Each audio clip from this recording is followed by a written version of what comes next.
The dashboard clock read 12:44 p.m. as Daniel Cross gently tapped his fingers on the steering wheel of his faded Chevrolet sedan. Caught in a busy lunch rush in the Burger Barrel drive-thru, the restaurant belonging to the very chain he had founded and now served as CEO, Daniel was playing the role of an ordinary customer, nothing remarkable. 3 cars ahead of him slowly inched forward, and not a single employee working this Tuesday shift recognized the man behind the wheel as the leader of the 30-location restaurant chain. And that was exactly how he wanted it. For the past 3 months, Daniel had been conducting covert visits to his own stores. He showed up in worn jeans, a plain t-shirt, and a weathered baseball cap pulled low over his face. Gone was the polished image of a CEO in a tailored shirt with an expensive watch. Now, Daniel looked like any other 46-year-old man. His salt and pepper stubble and the deep lines around his eyes bearing the marks of years spent building a fast food empire from scratch, a founder no one recognized, quietly inspecting the ship he had spent over a decade steering. Sure, employees might have seen his photo in training manuals, a slick portrait of a smiling executive in a sharp suit, but no one would guess the man sitting quietly in a beat-up car worth less than a month's food inventory was the founder himself. Every detail of this disguise was deliberate. The line crawled forward again. Daniel glanced at the clock once more, his expression tightening slightly. He pulled a small leather notebook from the center console and jotted down a line. Wait time, 7 minutes. Over the limit. According to Burger Barrel's service manual, drive-thru orders were to be fulfilled within 4 minutes. This was the 3rd store he had visited this week that failed to meet the standard. At first, Daniel thought these undercover visits would uncover minor issues: lazy staff, slow prep, or poor customer interactions during rush hours. But what he discovered was far worse. The delays weren't isolated incidents. They were systemic. Food quality was inconsistent, but worst of all, the spirit of service seemed to have faded entirely in many stores. The car ahead rolled up to the pickup window. Daniel nudged forward to the intercom. A burst of static cracked through the speaker, followed by eerie silence. He waited a few seconds, then leaned slightly toward his open window. "Hello?" he called out, voice calm but firm. Nothing. He cleared his throat and tried again, louder this time. "Excuse me, is anyone there?" A little more static came through, followed by a voice, clearly not directed at a customer. "Doesn't matter if the wine's backed up. Take your break, I said you could." Daniel frowned. The headset was on, but no one was paying attention to the customer waiting. He was about to speak again when a voice cut in abruptly. "Welcome to Burger Barrel. What can I get for you today?" The greeting was flat, mechanical, utterly devoid of care. Daniel opened his mouth to order but stopped short as another conversation bled through the still-open mic. "Gotta love these clueless sheep," a second, deeper voice laughed. "Wait 10 minutes for a burger that took 30 seconds to make, and thank us like we did them a favor." Daniel's grip tightened on the wheel. He recognized that voice. Brett Madigan, the store manager. A man in his 30s with a smug demeanor who had never left a good impression during Daniel's prior observations. "Sir?" the order taker prompted again, likely sensing the long silence. But Daniel was no longer listening. His focus was now on the background chatter, broadcast through the microphone as if they'd forgotten the customer could hear every word. "Kevin called out again?" the employee asked, voice lowered but audible. "Yeah, sick," Brett replied, sarcastic air quotes practically dripping from his tone. "3rd time this month, but what can I do? He's Melissa's cousin, whole crew's family. Gotta keep those paychecks in the bloodline." A chill ran down Daniel's spine. Militia. The assistant manager. Someone he had once trusted. And according to the company's strict anti-nepotism policy, no manager was allowed to hire relatives. Burger Barrel was built on fairness, merit, and ethical employment practices. principles Daniel had insisted upon from day one. "Still want a place in order or not?" The voice barked again, more annoyed this time. Daniel swallowed hard, regaining composure. "Yes, sorry. I'll have a classic barrel burger. Medium, just the sandwich. Or 79. Pick up at the window." The speaker clicked off. The line moved forward. Daniel quietly clenched the notebook in his lap. Brett's words still echoed in his mind. This wasn't a joke. It was a glimpse into decay, deep and structural. Daniel had once promised himself that Burger Barrel would be different. Not a place where hard work was buried under nepotism or where talent bowed before family ties. He had believed to his core that anyone willing to put in the effort deserved a fair shot, no matter their background. That was the soul of what he'd built, and now it was crumbling from within, poisoned by the very people he trusted to uphold it. And now he sat there, listening to the manager of this store, the very representative of company values on site, brag about turning it into a family fiefdom where connections mattered more than ability. A sharp ache settled in Daniel's chest, not from anger, but from the sting of betrayal. As he approached the payment window, Daniel forced his face into neutrality.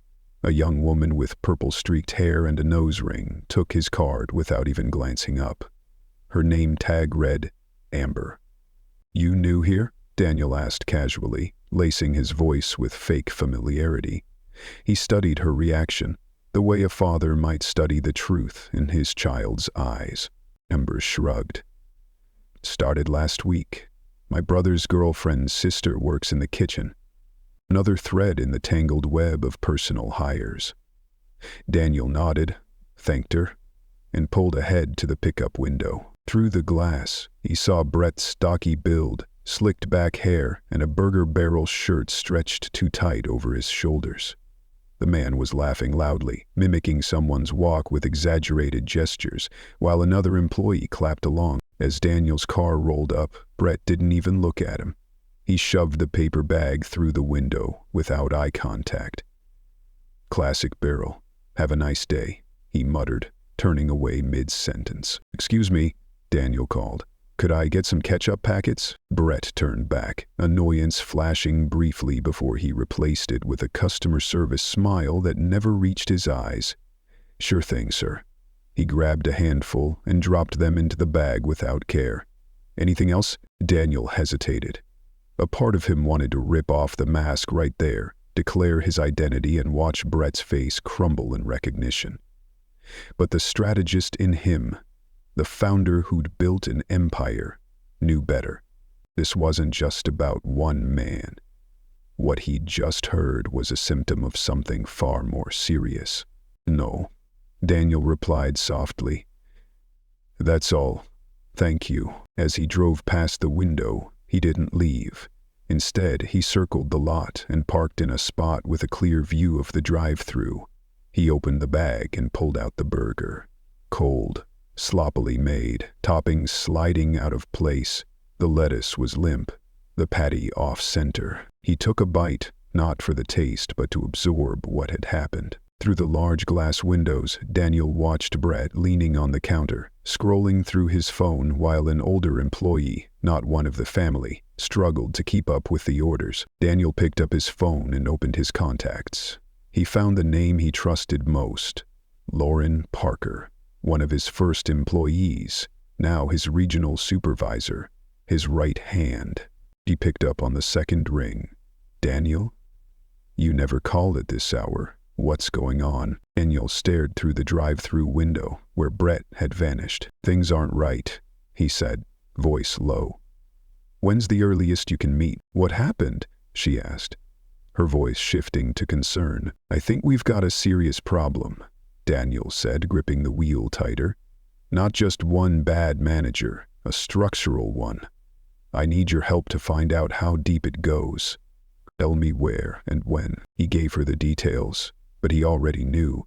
The truth he'd overheard today was just the beginning, a crack in the surface that revealed what had gone wrong, the growing disconnect between the values he built this company on and the reality it had become. And worst of all, Daniel didn't know, if he still had time to save it. His finger hovered over the ignition. Logic told him to drive off, meet Lauren, form a plan, and fix this the smart way. But his heart said, so Daniel stayed, watching the line of cars grow longer, watching the manager nowhere in sight. Little more time, he muttered, starting the car again.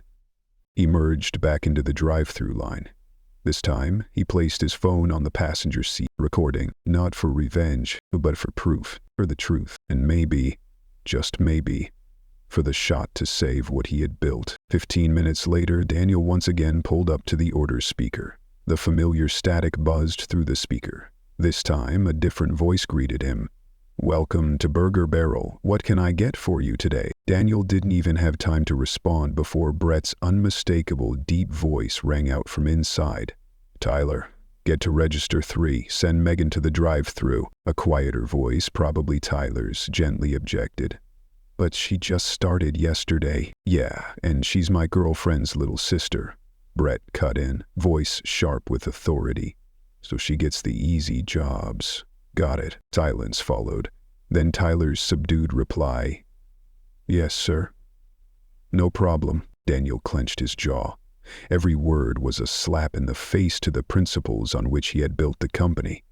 Nepotism, abuse of authority, and an internal culture of favoritism were no longer just suspicions.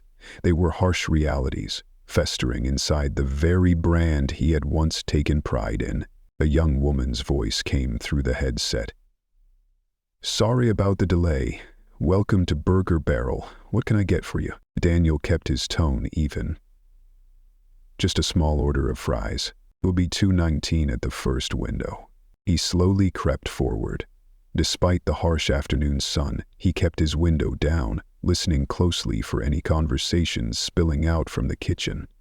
At first, the chatter seemed harmless, but as the words sharpened, concern began to creep in. Old Mark, his application looked good, but we already promised the spot to Amber's cousin. Just to leave the negative reviews on the app. Corporate only looks at the overall score anyway. If they didn't want us hiring family, they shouldn't let us handle hiring in the first place. Each line felt like a blade slicing through Daniel's trust, cutting into his hope.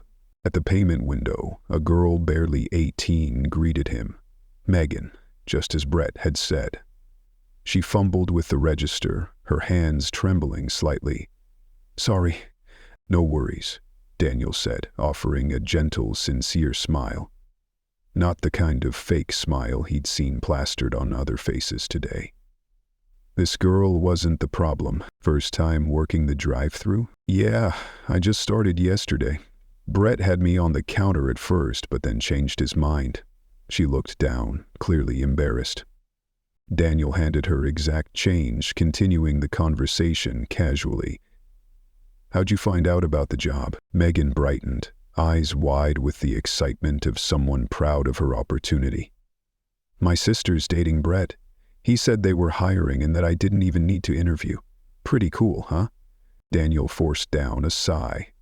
"Very convenient," he said with a nod. As he waited at the second window, Daniel saw Brett appear, phone pressed between shoulder and ear, laughing loudly. "Yeah, Friday's schedule is set. Got your brother working the morning shift like you asked. Told him he actually has to show up this time." Brett noticed Daniel waiting and quickly turned away, but not before Daniel caught the tail end of the conversation. Yeah, those corporate satisfaction surveys are going out again. Remind everyone to give 5 stars. Next visit, I'll cover their meals. Brett hung up, grabbed the fries, and shoved them out the window without eye contact. Small fries. Daniel didn't take them immediately. "Sounds like you've got a pretty efficient system running here," he said softly. Brett finally looked up, squinting. "You questioning me? You mean the whole staff family thing?" Daniel tilted his head, his tone mild. "Just noticing everyone here seems familiar with each other." Brett studied him, face tense for a moment before it melted into a smug grin. "Yeah, we take care of our own. Unlike the corporate suits who don't get it. All they care about are spreadsheets and charts. Sounds like they don't know much about what's happening here." Brett chuckled, oblivious to how much he was revealing. They trust us too much. Local managers like me, we run the place ourselves. Results are what matter. Happy customers, low turnover, right? He leaned closer, lowering his voice. Truth is, this place basically runs itself. I just make sure the right people get hired and paid. And who decides who's right? Daniel asked casually. People who understand how things work, Brett said with a wink. Family, friends, people who know how to keep their mouths shut. What about qualifications or experience? Brett scoffed. You sound like someone from corporate. I can teach anyone to flip a burger. What I can't teach is loyalty. My crew's loyal because they're connected. Outsiders? All they bring is trouble. What kind of trouble? Complaints about favoritism, tattling to district managers, expecting raises for doing their jobs instead of, understanding the system. He made air quotes as he mocked the very values Daniel had once instilled. And what if someone from corporate finds out? Daniel asked, voice steady and unreadable. Brett shrugged and gave a crooked smile. They won't. Those suit wearers never leave their offices, and if someone does complain, I just tell corporate they're not a good cultural fit. Works every time. Daniel accepted the fries, his insides churning. Impressive system, he murmured, though inside he felt like he was standing amid the smoldering ashes of his dream. I've been perfecting it for 3 years, Brett bragged. Got 2 other managers nearby doing the same thing. We all got each other's backs. A car behind Daniel honked, urging him to move. Brett glanced at the growing line and jerked his head toward it. Gotta get back to it. Enjoy your food, man. The drive-through window slammed shut. Daniel drove off and pulled into a nearby gas station. The small bag of fries sat untouched in the passenger seat. Every word Brett had uttered echoed in his head like a funeral bell, cementing his worst fear. This wasn't just a bad manager. This was a network, a toxic underground culture thriving beneath the company he had once believed unshakable. This wasn't just nepotism. Brett was building a dynasty based on silence and blind loyalty, manipulating reviews, hiding violations, and gaming the numbers. Worst of all, he was teaching others how to do it. Daniel grabbed his phone and dialed Lauren. I need you at headquarters in 1 hour, he said flatly. And I need every personnel record, customer complaint, and performance review from Brett Madigan's location and the 2 closest stores. Full detail. Lauren paused, voice lowering with concern. It's that serious? Worse than I imagined, Daniel said, still watching the restaurant through the windshield. We've been infiltrated, Lauren, and we need to figure out just how far this cancer has spread before we can cut it. He remained in his car, watching the restaurant like a doctor examining a sick patient, once vibrant and healthy, now quietly rotting from within. The familiar red and yellow Burger Barrel sign glinted in the afternoon sun. The cartoon barrel mascot once symbolized quality, opportunity, and integrity. Now it grinned at him mockingly. His phone buzzed. Lauren had arrived at HQ. I'll be there in 20. Daniel replied, starting the engine. But before pulling away, he looked back one last time. A young employee stepped out the side door, shoulders slumped, lighting a cigarette. His eyes carried a weariness beyond his years. Daniel watched quietly. Maybe the kid was one of the outsiders. Someone with real potential. Forced to stand by as others were promoted for their connections alone. Back at headquarters, Lauren spread the records across the conference table, eyes narrowed in disbelief. This can't be real. Brett's location reports just 10% turnover annually. Our company average is 40%. Daniel nodded grimly. Because he's not hiring or firing based on merit, he's building a family dynasty. Lauren, sharp and steady at 50, had been with Daniel since the 3rd location opened. She adjusted her glasses slowly. I should have caught this. Those numbers were too good to be true. We both missed it, Daniel admitted, because we were looking at outcomes, not at how they got there. He turned to the wall, where photos from the early days hung, images of him with his first team, former inmates, single parents needing flexibility, immigrants with broken English but unbreakable work ethics, all of them beaming with pride.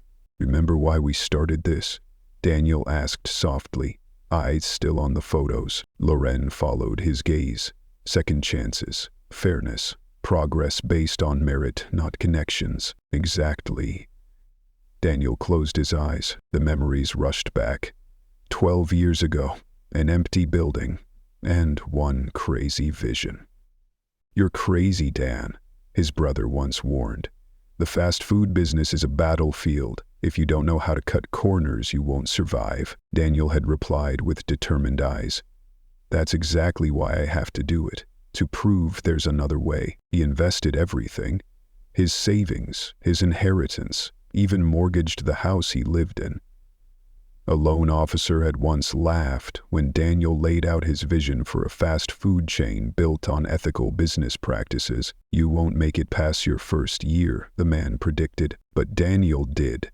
The first store thrived, then the second, then the third.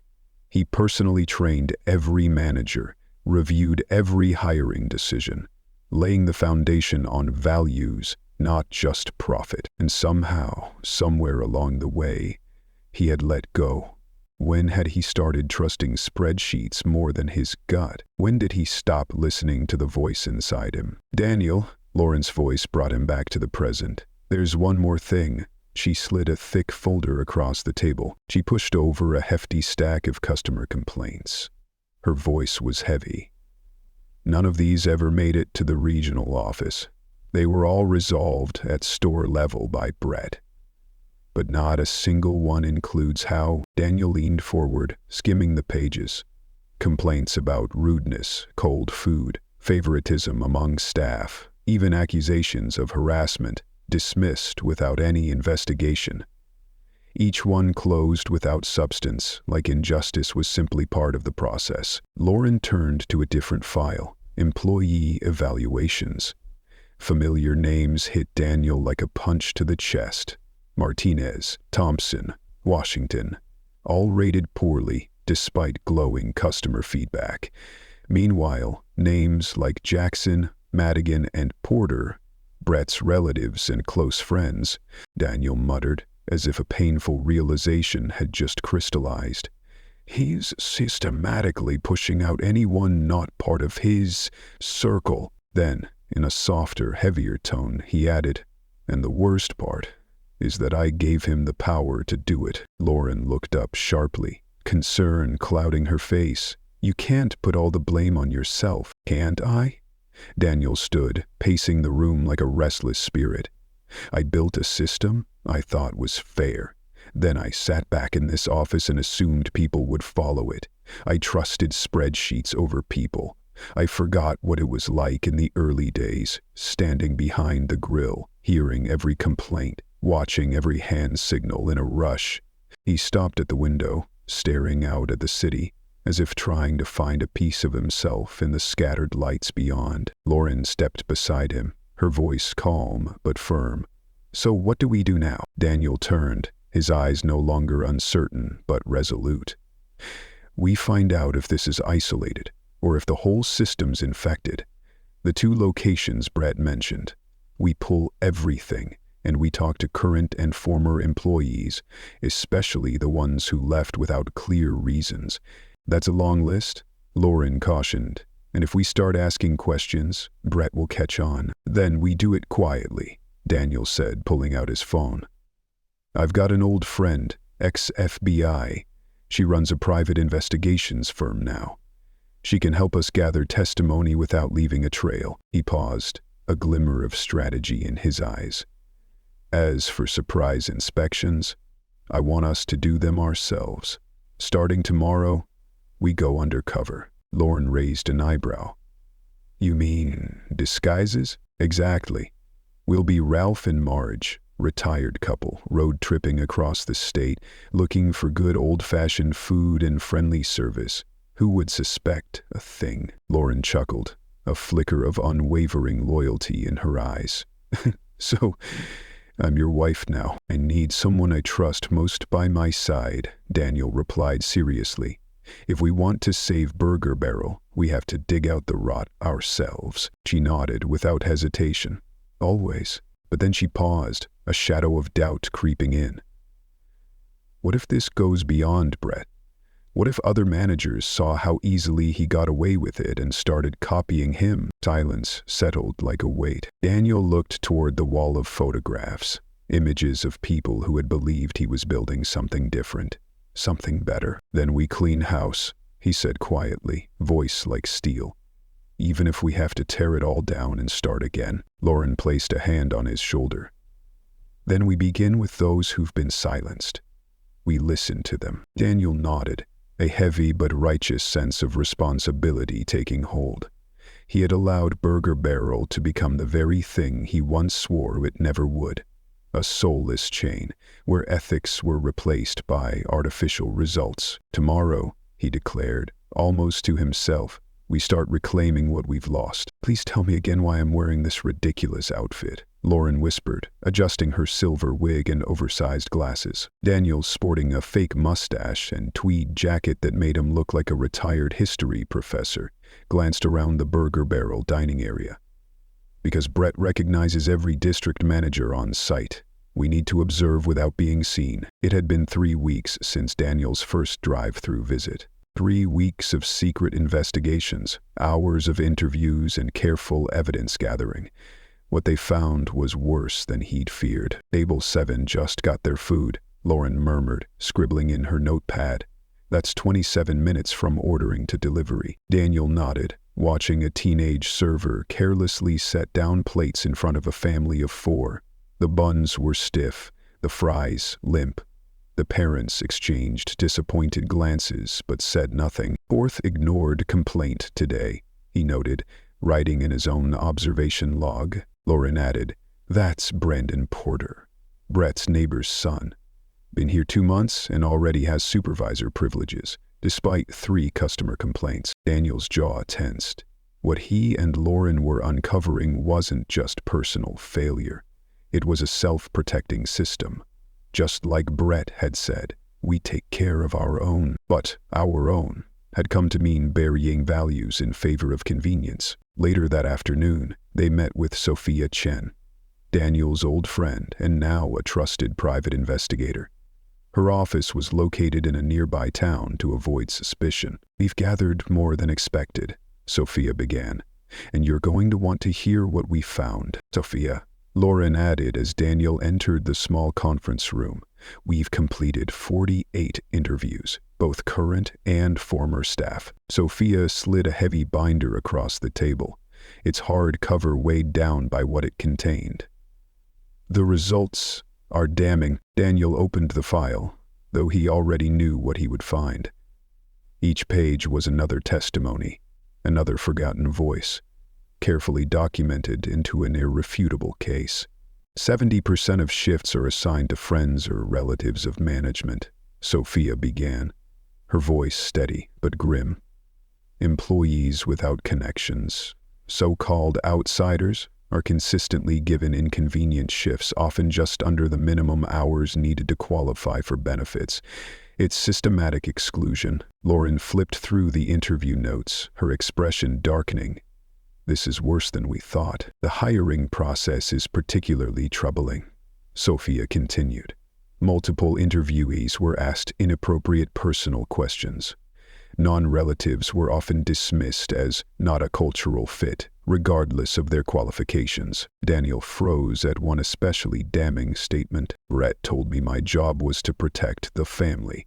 When I asked what that meant, he said any complaints against relatives were to be buried. Their time cards could be adjusted if needed. And their mistakes were never to reach corporate." "And it gets worse," Sophia said quietly, opening a tabbed section. The list of policy violations was staggering. Harassment complaints dismissed, employees showing up intoxicated and still allowed to work, suspected theft ignored, food safety protocols bypassed entirely. All had one thing in common: The offenders were insiders. Daniel gripped the edge of the table, each detail twisting the knife deeper into the trust he had placed in his team. "This isn't just Brett's store," Sophia said. "The two other locations he mentioned, Riverdale and North Point, mirror his structure exactly." Lauren pulled out a spreadsheet of customer review data. All 3 locations show the same pattern: suspicious 5-star review spikes, obviously coordinated, followed by genuine 1- and 2-star reviews citing rude service, poor food, and comments like, "Worst burger barrel I've ever been to." Daniel stared at the data, each piece fitting into a clear, damning picture of betrayal. "They've created a shadow management network, operating right under our noses," Sophia concluded. "These 3 stores don't just talk, they share staff, synchronize their stories to corporate, and trade tips on how to beat the oversight systems." Daniel closed the file, unable to read another word. "How many people are involved?" "At least 60 across the 3 locations," Lauren answered. "Roughly 20% are active participants. The rest either benefit from the system or stay silent." Daniel shot up, walking to the window. Outside, life went on. Pedestrians strolling by, cars gliding down the street.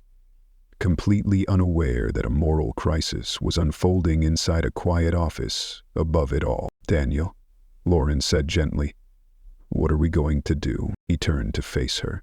A simple question, but the weight of it pressed down on his shoulders like the whole world. "When I started Burger Barrel," his voice caught, but then it steadied, growing stronger, "I wanted to create something different. A place where hard work mattered more than who you knew.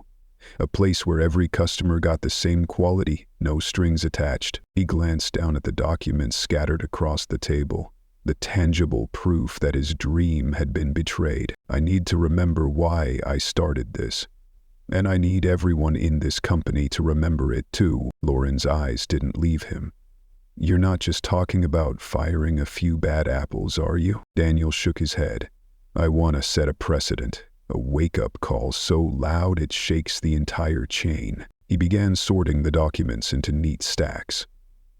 "Sophia, I need your final report on my desk tomorrow morning. Lauren, schedule an emergency meeting with every manager from the 3 affected locations. Attendance is mandatory." Lauren raised an eyebrow. "What exactly are you planning?" Daniel looked her square in the eyes, his gaze no longer wavering. "A confrontation. Right here in our headquarters.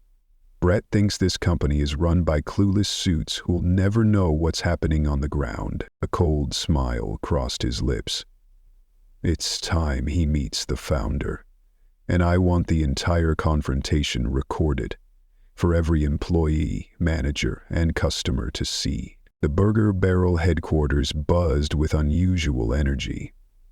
The large conference room, typically used for quarterly reports and shareholder meetings, had been transformed. Horseshoe-shaped tables now faced a podium and a massive screen at the front. Following Lauren's instructions, hidden cameras had been discreetly installed throughout the room, capturing every expression, every movement, without drawing attention. Daniel entered the room in a crisp black suit. The old baseball cap and fake mustache were gone. Only the founder remained, standing tall to defend the soul of the company he had built with his own hands. "They're arriving," Lauren reported as she peeked through the blinds. In the parking lot below, a steady stream of managers stepped out of their vehicles, dressed professionally but wearing faces that ranged from indifferent to anxious. Daniel adjusted his tie in his phone's reflection. He wasn't the man in disguise anymore. Today, he was himself, Daniel Cross, founder of Burger Barrel, wearing a charcoal gray suit, eyes like steel, and the quiet intensity of a leader reclaiming his dream. "Are the cameras live?" he asked. "They'll Lauren confirmed. "Every location with a working office computer is getting the live stream. Over 25 restaurants are watching." Daniel took a deep breath. "And Brett just pulled in," Lauren added, a dry note in her voice, "driving a brand new BMW that costs more than his annual salary." A humorless smirk flickered across Daniel's face. Of course he is. Inside the conference room, 27 managers had taken their seats. Some scrolled through phones, others feigned nonchalance. Brett slouched at the back, whispering something to the Riverdale manager that made them both chuckle. Lauren stepped up, her tone cool and professional. Thank you all for attending this regional district meeting. Today we'll review some updates and take a look at recent customer satisfaction metrics. Same old boring slides, Brett muttered, just loudly enough for nearby managers to hear. A few nervous chuckles followed, but Lauren simply smiled. Actually, today's different. We've been conducting a special internal project, and we'd like to share our findings. The screen behind her lit up. A slideshow began, displaying a barrage of negative customer feedback, all from the 3 problem locations. These numbers are troubling, Lauren stated, especially the recurrent pattern. A flood of low ratings, followed by sudden spikes in 5-star reviews, all submitted at suspiciously similar times. Brett shifted in his seat, the smirk fading. We've also observed some unusual staffing patterns, Lauren continued, pulling up a new slide. A spreadsheet filled the screen. Names and addresses of employees from the same families, sharing last names or home addresses. The room quieted. Brett shot a tense glance at the Riverdale manager. Damn it. Before we go further, Lauren said, voice like ice. We'd like to show you a short video. Footage from hidden cameras began to roll. Brett was clearly shown manipulating time cards, ignoring a harassment complaint and laughing with his assistant about how corporate never finds out. What the hell is this? Brett shot up, shouting. You're spying on your own managers? This is a setup. Lauren remained composed. Our employee contracts clearly state that all restaurant areas may be monitored, but that's beside the point. Care to explain this footage? Brett's face flushed red. He stammered. This is taken out of context. You're twisting the truth. The truth? A new voice cut in. Heads turned as Daniel emerged from a side door, walking with purpose, his eyes fixed on Brett. Brett froze. Not because he recognized the CEO from a glossy headshot, but because he recognized the man behind the wheel at the drive-thru, the one he'd mocked. You, Brett breathed. Me, Daniel confirmed. Or maybe you remember me better as the clueless sheep you laughed at, while bragging about how you turned this place into a family playground. The room fell dead silent. Some managers looked away, others stared down at their hands. Mr. Cross, Brett began, trying to sound respectful. This is clearly a misunderstanding. No misunderstanding, Daniel cut him off, voice sharp as steel. We have 64 statements from former and current employees. We have falsified time cards, food safety violations, covered-up harassment cases, and a systemic pattern of favoritism. All in the folders, sitting in front of each of you. He gestured to the stacks of evidence placed at every seat. Brett shrank back. Everyone does this. It's not just me. That argument won't save you, Daniel replied calmly. Because I visited every burger barrel in this region myself. I know what's a personal failure and what's a carefully engineered rot. He swept his gaze across the room, meeting each set of eyes. And today that rot ends. For the past 3 weeks, I've seen the best and worst of our company, he continued. Most of you, thankfully, are still doing things right. But you, Brett, you built something twisted. A betrayal of everything this company stands for. He turned to the camera, broadcasting live to restaurants across the country. To those watching, understand this. What you're seeing today is the end of an era. Burger Barrel was founded on fairness and merit. These values are not negotiable. He turned back to Brett, who had slumped in his chair. Brett Madigan, you are terminated.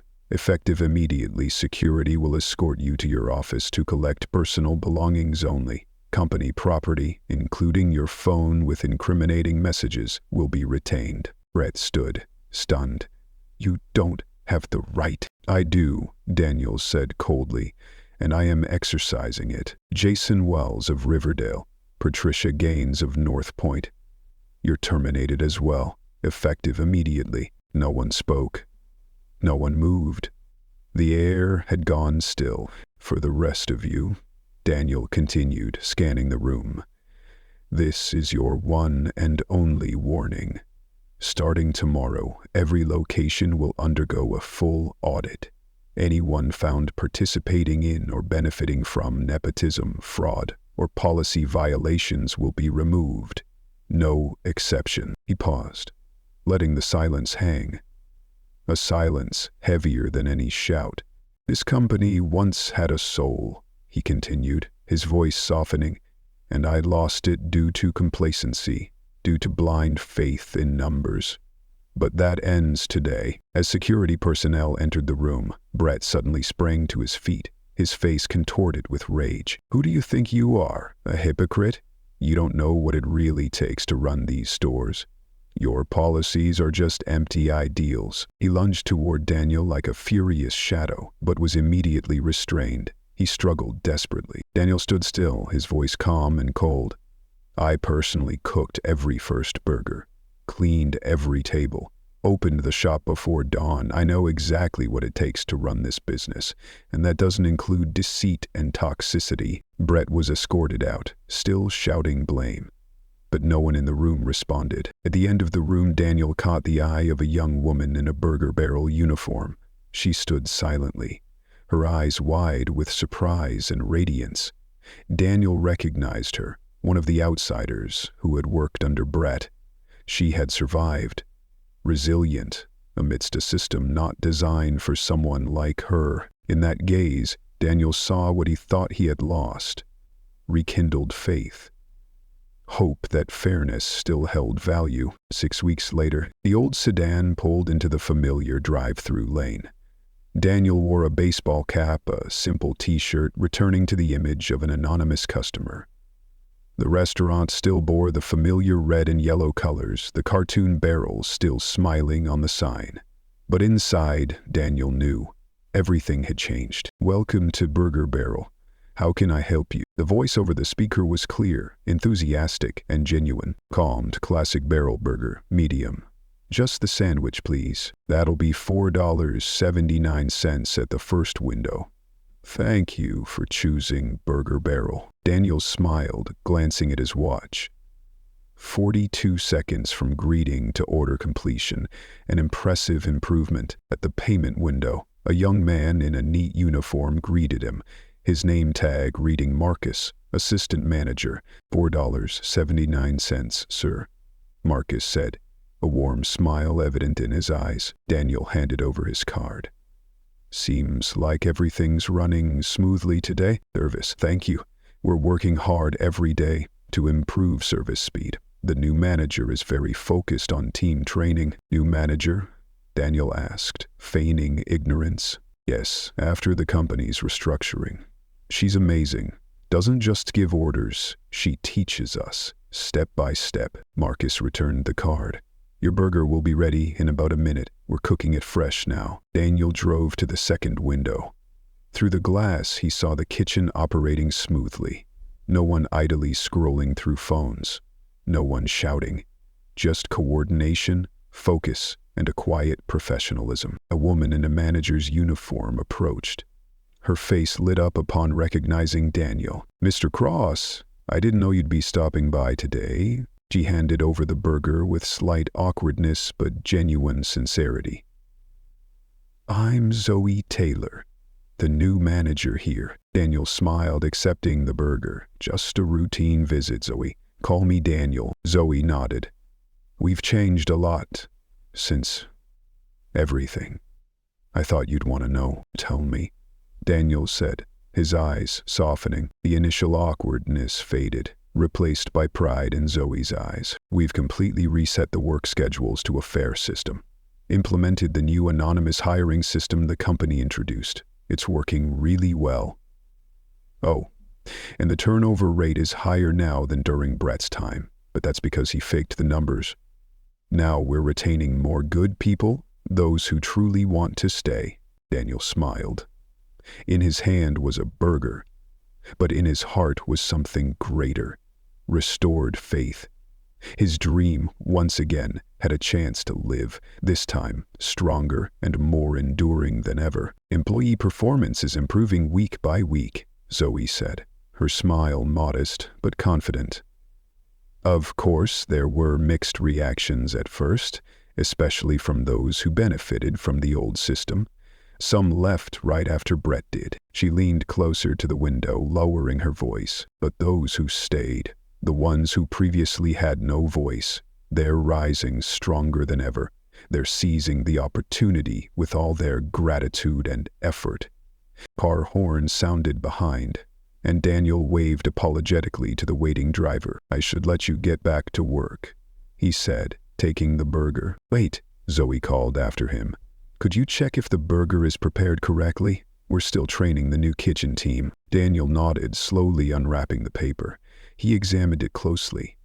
The bun toasted just right, crisp and even, lettuce, thinly sliced tomatoes not crushed, the patty centered and cooked medium as requested. No trace of the carelessness he had witnessed months ago. "Perfect," Daniel confirmed.